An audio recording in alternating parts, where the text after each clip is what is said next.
There is something that you do every day, dozens of times every day, that greatly increases the stress in your life, and you don't even recognize you do this.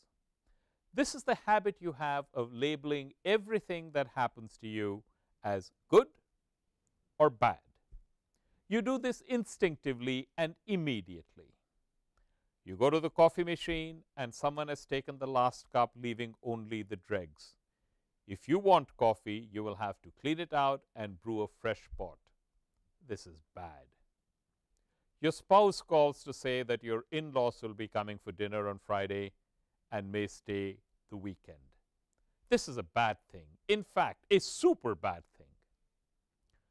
There is a Sufi tale about a man and his son who lived in a beautiful valley. They were very happy, but also dirt poor, and the man decided that he would become rich. And the way he was going to become rich is by breeding horses, so he bought a stallion. He didn't have enough money to buy a stallion, so he borrowed heavily from the neighbors. But the very evening he got the stallion, it kicked the top bar loose from the paddock and escaped. And all the neighbors came around saying, "You were going to become wealthy by breeding horses, and your stallion has escaped. You cannot breed horses, but you still owe us money. How terrible." And the man shrugged his shoulders and said, "Good thing, bad thing, who knows?" That stallion fell in with a group of wild horses, and they were grazing close to the man's house, and he was able to lure them into his paddock, which he had repaired, so escape was no longer possible. And he now had the stallion and a dozen other horses, which by the standards of that village made him a wealthy man. And the neighbors ran around envious, and they said, "We thought that you were destitute, but it turns out that you have become wealthy. How fortunate you are." And the man said, "Good thing, bad thing, who knows?" The man and his son started breaking the horses so that they could sell them on the market, and one of the horses threw the man's son and stomped on his leg, and it broke and it healed crooked.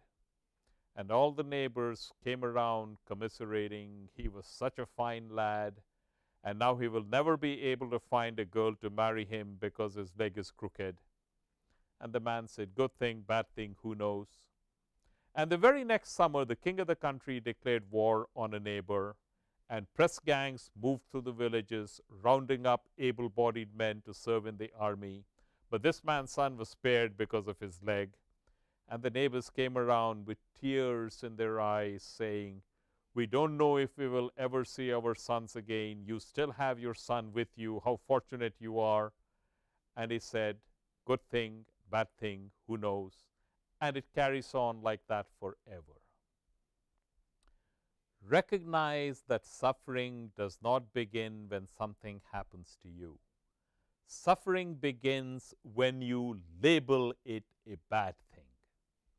Say you got fired, okay? You now have no job. But when you go, "Oh my God, how will I pay my mortgage? What will I do now? This is terrible," that is when suffering begins. Look back on your life. Can you recall any instance when something happened that you thought was bad, but now with the passage of time and greater wisdom, you can see that it was actually a good thing? Most persons can recall several such instances.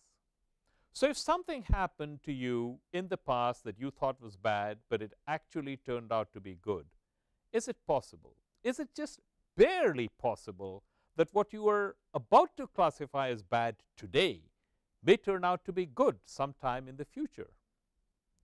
Just asking yourself this question sincerely will open up possibilities that would never have occurred to you before, and a lot of stress will leave your life.